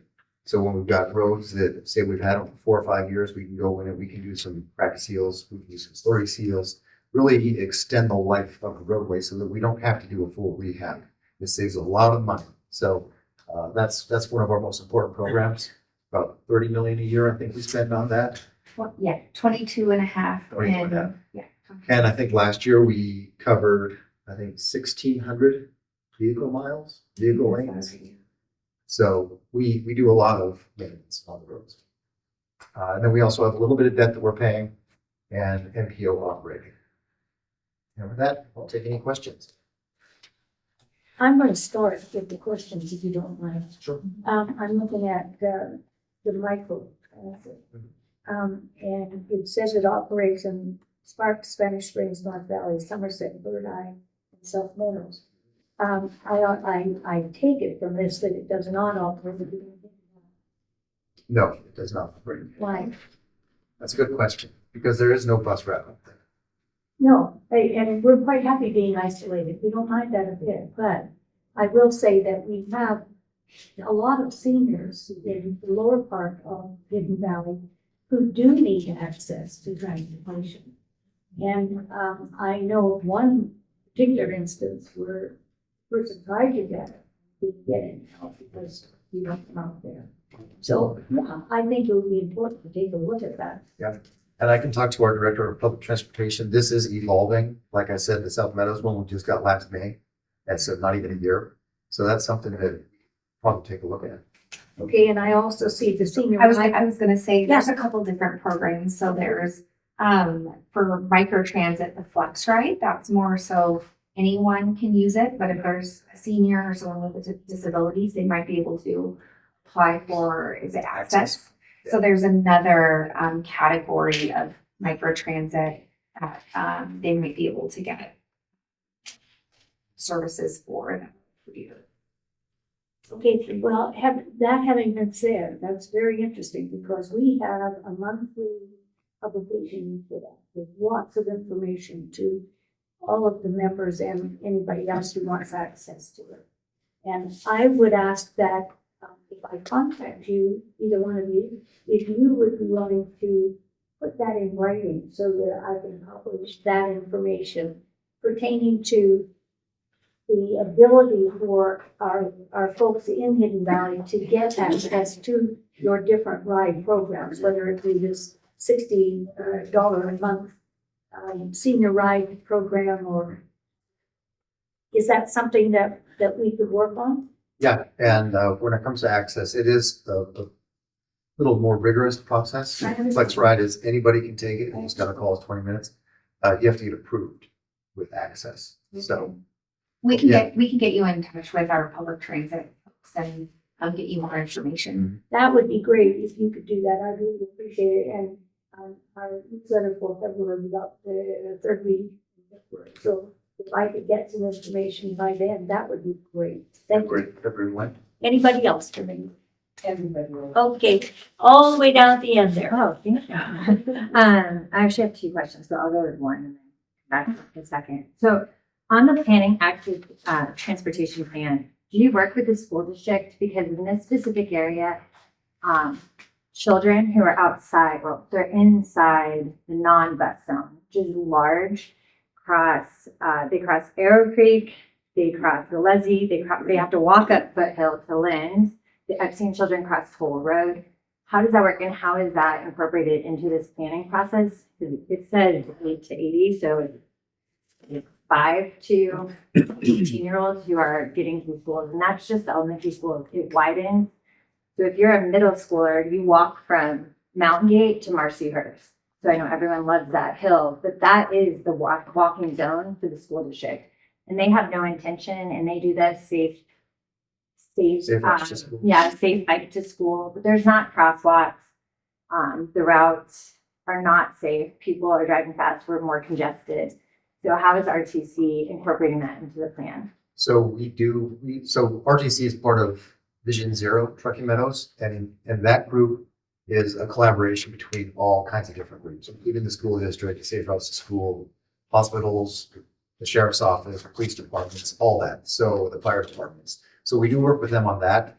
We will, when we come to the neighborhoods down here for this plan, we'll have public meetings for it where this kind of thing can be discussed. That's exactly what we're looking for, to hear exactly what the community members are seeing and what they want to change. And I don't know, do you know if they've talked to school districts in regards to the? Yeah, almost on every project, we reach out to the Washoe County School District, understand their needs. A lot of times in the areas of our projects, we want to understand, is there going to be any school rehab, or is the school going to be moving? I know that they're building a lot of new schools, so we try to understand their needs. We do actually fund about $250,000 a year to safe routes to school, RTC does. So we use that, we pay for some of their salaries, and so we are able to coordinate in that manner to understand how we can incorporate the necessary improvements into our projects that are going to benefit its users, and when they're in schools, it's most of the time students. So we take into account different biking and multi-use path standards that are provided in engineering guidelines or by the federal government, and we try to adhere to those. So most of the time, if it's on a high-speed road, we like those shared use paths to be separate from the roadway to keep our users safe. So yeah, we coordinate all the time, and we try to incorporate their input. And as Paul said, in these neighborhood network plans, that will be the community's opportunity to really understand how you move throughout your community and how you're using those paths to get to and from wherever you need to go. We'll take that into I mean, because uniquely unincorporated Washoe County do not have sidewalks, and so if you have small children, it's an issue, and you obviously are becoming more congested. And then really fast, my second question is, do you work reactive to development, or are you part of those initial meetings when they're developing? For example, that Skyward Grade, the circle there, that was built. There were no apartments. Now there are apartments.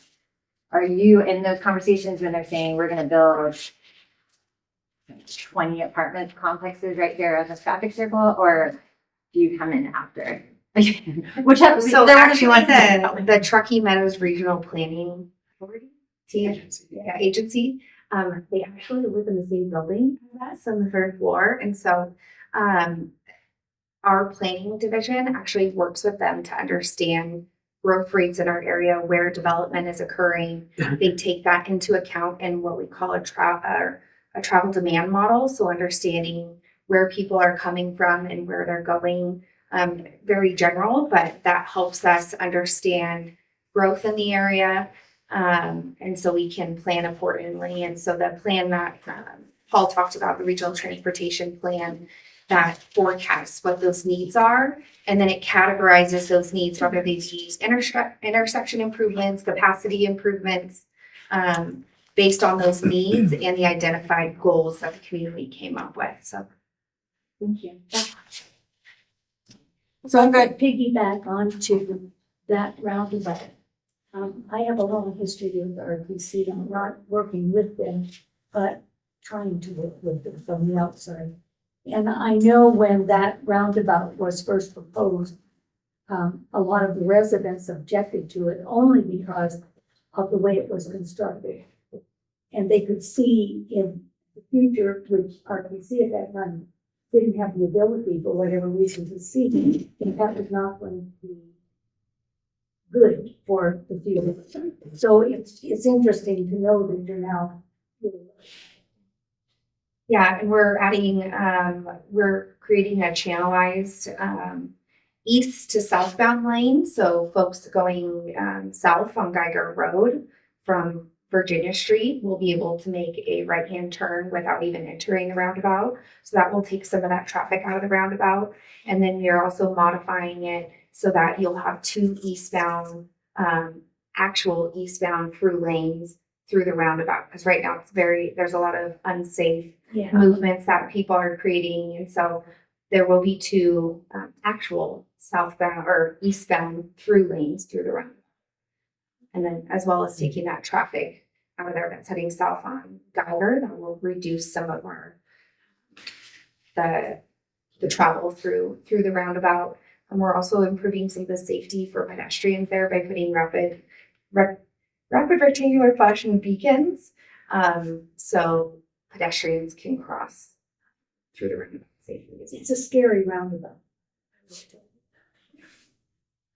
Okay, then. I've got questions about the hydrogen buses. So I was at the county commission meeting. I think it was you that did the presentation on buying the 2 hydrogen buses at the time. And as I recall, they each cost $1 million. So are these 6 new hydrogen buses, are those going to cost more than $1 million So each? I don't know. We actually just had a meeting on Monday, and the possible tariffs in Canada, some of the buses are made there, that might increase the costs. But basically, a bus is going to cost $1 million, whether it's electric, hydrogen, or if it's Cost, I don't know if it's like gallon or, yeah, they go by kilogram, okay. and I think we get a discounted rate. We were saying it's like $8 a kilogram. Does that sound right? Yeah, yeah. So is it more efficient, for the taxpayer for us to be buying hydrogen buses, or do we need to go hybrid? Because we're no longer in this climate accord, we're coming out of the new Green Deal. Yeah. What is the most cost efficient for the taxpayer to be paying for, bus transportation? Well, when it comes to local taxpayers, this was because it was a federal grant that we got them with.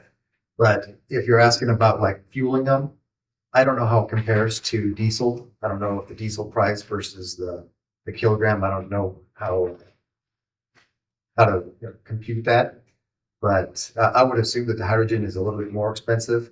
We also have I'm thinking maybe within the next 6 months, we're expected to get our permit to build the fueling station. It's not one of those, hydrogen isn't really common. Not a lot of people are using it yet, but there's also work in place to build hydrogen hubs throughout the country so that maybe they'll bring the price down eventually too. Well, because we're hearing that Washoe County has a budget crisis, this all falls back on the taxpayer. So it comes to every department, whether it's RTC or whatever. You need to think about us, the taxpayers. And we need to know, what do the different buses cost versus the fuel for them? What's it going to cost us, the taxpayers? Yeah, we can work with our public transit department to maybe get a comparison.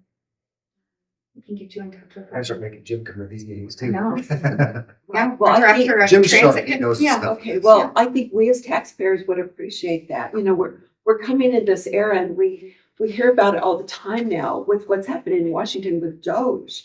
And we're shocked at what our taxpayer money has been spent for. Well, it trickles down to everything, even the local level. And if you could go back to that revenue slide, I don't know if you have it, but less than 2%, our operating costs at RTC are very low. So as Paul mentioned, we're almost delivering $100 million worth of capital improvement projects a year. And out of all of our revenue, operating costs, because we're only an agency of about 65 people, is less than 2%. We're a very lean agency, and so we we definitely want to do what's best with the taxpayer money. So I know I think about in every contract that comes across my desk. I know our project managers do the same, use our negotiating skills to do what's best with the taxpayer money. So, but as far as the comparison with the fuel tax or with the different types of fueling for our buses, we can get you more information. Thank you. There's a gentleman out in the audience who would like to ask a question, so may I take that first? Yes. Thank you. Justin Hagee. I have two questions, if you don't mind. My first question is about the cashless pay. Is that system going to be you're paying with a credit card on board the bus, and then if you're paying for a day pass, for example, the driver still prints you a ticket? Or is that one of those systems like in New York City where you tap with a card and the card becomes like a transit card? Yeah, it'll be both. So if you, let's say you go to a kiosk and you have like a transit card, and you can load that onto your card and you tap that. Or if you just want to tap your debit card or your credit card, long term, that's what the plan is. Okay, thank you. And my second question is about local fuel tax. So my understanding is that local fuel tax is indexed to inflation with a complicated-ish formula that prevents substantial hikes in the rate.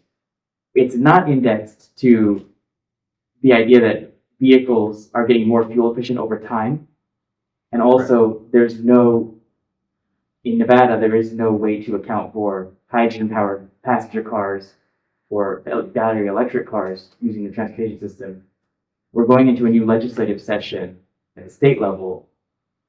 Do you know at RTC, are legislators thinking about this? Is there anything going to happen this, biennium, or is this something that they're going to push off again? So this was something that we've been talking about this since the last biennium. I've been here for 2.5 years, so I was here for the last biennium. And this was one of the bills, and we're working with some of our legislators to try to correct that. One of the things, we've looked at all kinds of different models, and the one that we think would be the easiest to implement would be having, so if the state was going to have equivalent to their fuel tax, it comes up to like $161 a year. So the idea would be that you would pay $161, that would go to the state. But then on top of that, we would hope that the legislation would give the counties the ability to make up the difference so that it also adds up to the indexing.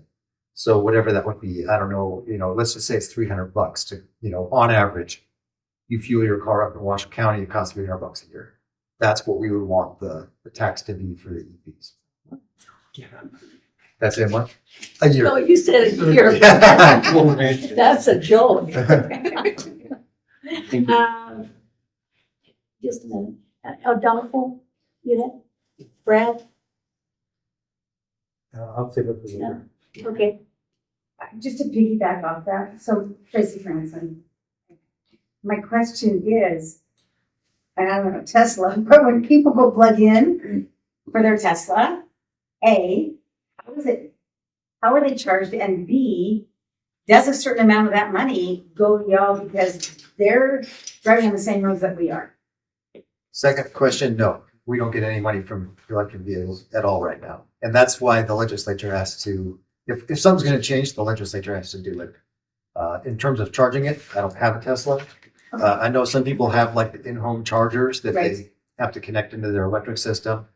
I think one of my friends bought an electric car and they were just using like a regular like outlet. And apparently it takes forever to charge that way. So. So I have a Tesla and I charge my car at home. I have a system that charges it faster than the system, but I do get taxed for it. I think when you renew your license plates every year, you pay more tax on that than on a regular car. If you have a gasoline car, compare the tax that you pay on, and the Tesla you pay easily twice, if not more than that. So you're getting taxed. Is that For your information. tax? There are other states that are actually taxing more for the electric vehicles so they can also accumulate revenue for the roads that are being used. In other words, they're gonna tax you for the number of miles you drive per year. So, Not right now. Not They're right not, now. they're not doing a mileage-based user fee right now, but that's one of the options that they're looking at. Well, the indexing was a cash cow for RTC because it continues on and on. And for instance, I get gas for my car in Carson City, and sometimes I save 60 cents a gallon by doing that. And because the voters didn't understand the ballot question, they voted in favor of the index. And now they're paying for it, and now they're complaining about it. Yeah. That's because they don't read the ballot. But I gotta tell you, and I've talked to people about this, I say that the fuel tax is the best tax we have because we know exactly where it goes. Well, It this goes is to our true. roads. That's true. And when it comes to indexing, it's gradual and there is a cap. But one thing that we've seen with inflation is that, what is it, 68% inflation for construction just in the last couple of years? So we're not even keeping up. I know, it works both ways. Yeah. But it's in my favor when I go to Carson. Yeah. Yeah, and Carson thanks you for your fuel taxes. Anybody else? Another thing too is if you look at since the indexing has been implemented, Mhm. 58% of the money we use for our roads has come from that. So, let's say we got $100 million. Without the indexing, we'd only have $42 million. And we have a lot of projects. Yes, ma'am. Maureen Collins, Washoe Valley. So you have a bus that goes from bus station in Reno to Carson City every day and back at the end of the day. Do you have any plans of stopping, the bus stopping, somewhere in Washoe Valley, like more than the Washoe Valley, Pleasant Valley, on its way? I'm not sure. I could talk to Jim about that. I think it travels on I-50, right? So. Right, Pleasant but Valley if you wouldn't- have passengers coming from, central location or even Eastlake. I mean, there's a lot of people who live out that area and there's no transportation. Yeah, that's something. And as long as the bus goes to Carson, I started this 20 years ago, I asked this question. And there's been no one to. Yeah, and we are about to start our TOPS study again. Is that every 4 years? TOPS is an acronym, and I always forget it. It's like transit optimization, something or other. Basically, finding the most efficient way to run our transit system. And I'm sure that, and they look at all the routes and they figure out, all right, this one isn't doing so well. This one could do better, and that could be one of the ones that they look at. As long as you're going that way. And in all of our planning studies, I will say, we record public information meetings, notify the community of what we're doing, and also take an input and make adjustments based on public input. So when that study does roll around, just like our regional transportation plan did, I encourage you guys to go to our website and we'll have notifications about any studies or plans that are ongoing that you might be able to comment on. Well, it's kind of hit and miss, and we'd be going to your website like every day. So we do put out press releases, and you can also sign up on a lot of different forums and apps and you receive notifications. So typically when our PIO, when we have a study going on, he'll blast it all over. So if you follow RTC on, what do we have? Facebook, Instagram, X, anywhere, you can sign up for project-specific websites. Whenever an update is made, it will automatically send you an email or a notification. So those are options too. So you don't have to randomly check in. Point of clarification maybe to Maureen's question, Jay Collins, Washoe Valley. Is the current route for the Reno Carson bus 580 or old 395? I think it's 580. I think it leads from Summit and then. Right, but that doesn't mean it changed. Well, I'm just. Okay, if nobody has any other concerns or questions they'd like to raise with these two lovely people from RTC, we're going to say thank you. Thank you for having us. We appreciate it. And I'll be, is it okay if I send you an email? Yes. And then you can just point me in the right direction. Okay, thank you. Thank you. All right, We're now at Neighborhood Meeting Hub. Washoe County staff will share the latest community information on neighborhood development meetings. My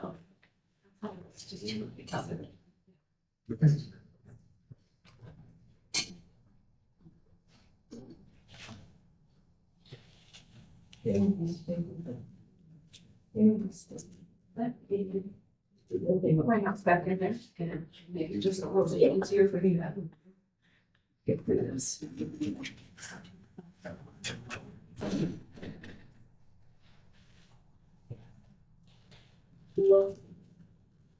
I'd like to get to the neighborhood hub. This will actually go to my Board and County Commissioners page. It's right down at the bottom of that page. Has all kinds of different information. Is it not showing? Yeah, it's okay. Okay, so it has all different kinds of information and also has your Citizens Advisory Board. And then over here under Community Service Department has the neighborhood hub.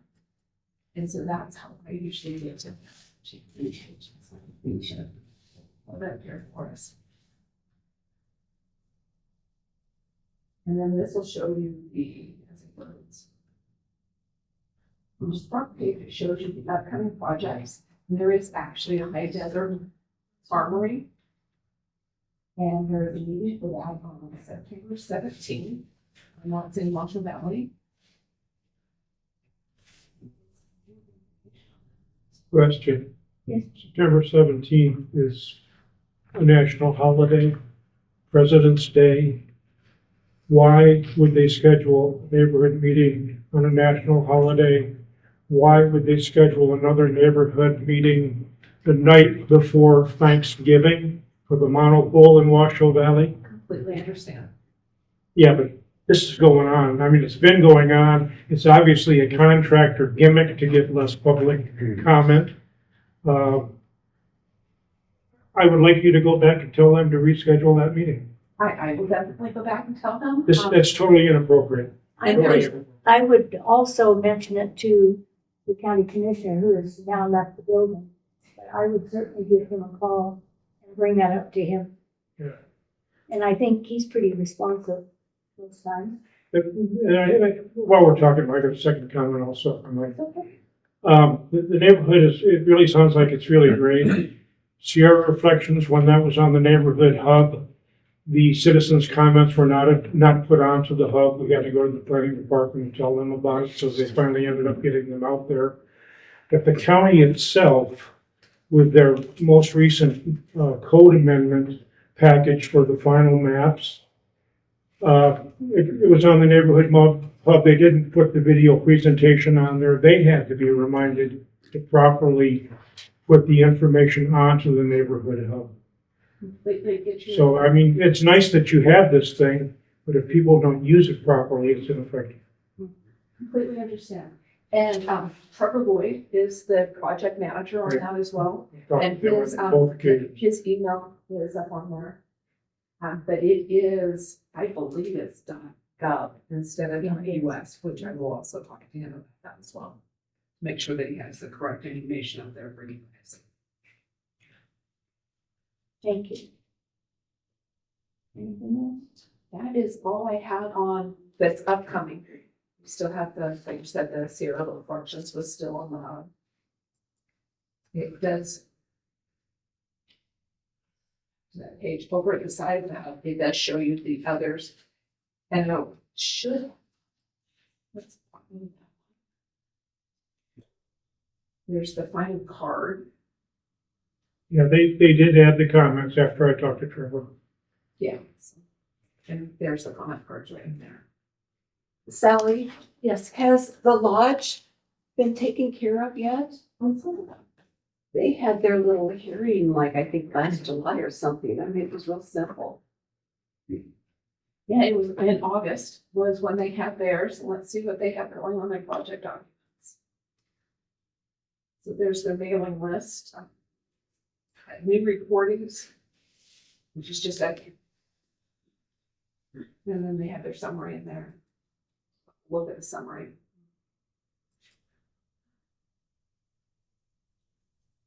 It just has a few items in here, so I'm not sure what is going on with that one. But that is somebody we can actually, or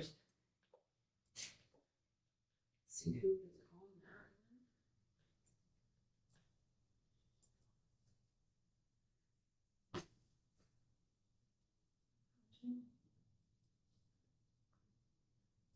Yeah, I'm not really sure who the that person, looks like it's that Lee Southerner and Curly Southerner on that, and I haven't heard anything on that. Well, they're just up the road, across from Galena Forest.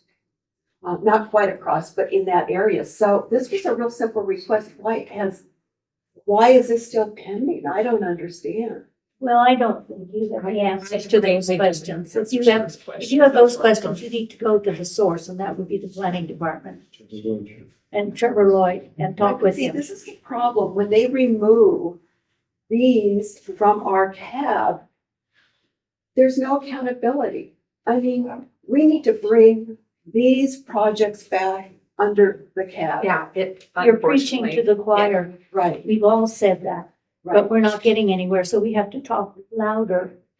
And to the correct people. And to the I mean, correct can take- people. I will take the feedback back, and I will pass it on, Good, thank you. and that's all I can do for you. Thank you. I'll jump in here for one moment. When we did that good imagination of cats, that was a key point. It's obviously failing. It needs to be corrected. And we're still working on that. That's coming back to the BCC. They're doing something as far as the ordinance. They're starting to look at that to make sure that the ordinance is correct. And I mean, the benefit to planning. Yeah. Can't have that in. So when Trevor Lloyd gets involved and so forth, it's a benefit to everyone if it comes here to weed out some of the problems before it gets up and gets voted down. To the developer, so it helps everyone. Yep, I think that.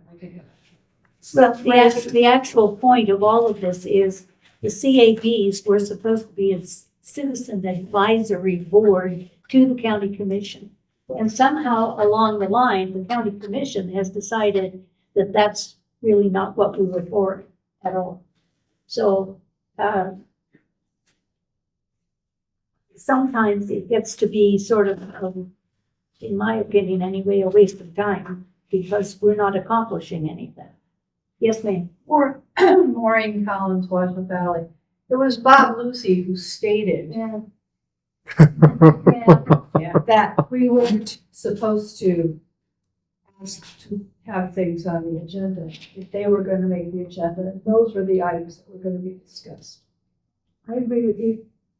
And it stated saying, You cannot solve these problems. These are problems that we have to talk to our county commissioners about and let them know how we feel. Because obviously, sitting in a room for 2 hours, rotating tables and taking notes didn't do anything because those notes are laying somewhere.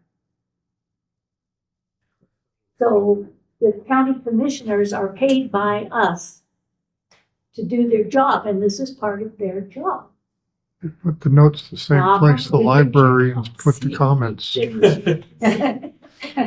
So Fran, there's going to be the county commission meeting on February 25th or 28th is going to hear, the meeting that we had and talk about what cabs are supposed to be. So we all should be there to do public comment. We need to be there so they know that we, the citizens in our area, think our cab is important. So I would just encourage everybody, look at the agenda for that last Tuesday in February to make sure it's going to be on the agenda. But please be there and make a 3-minute comment and invite your neighbors to be there also. Good comment. All right, CAB board, member board, county commissioner news and announcements. I think we've pretty much done that. Anybody else have anything else from CAB that we'd like to send forward? Not seeing anything. We're back at general public comment, and as you know that you have 3 minutes, state your name, say what you have to say, and then we'll all go home. Anybody have any more comments? Concerns, questions, anything? Hey, I would take adjournment if somebody would move. Madam Chair, I so move. Second. Thank you. We're adjourned.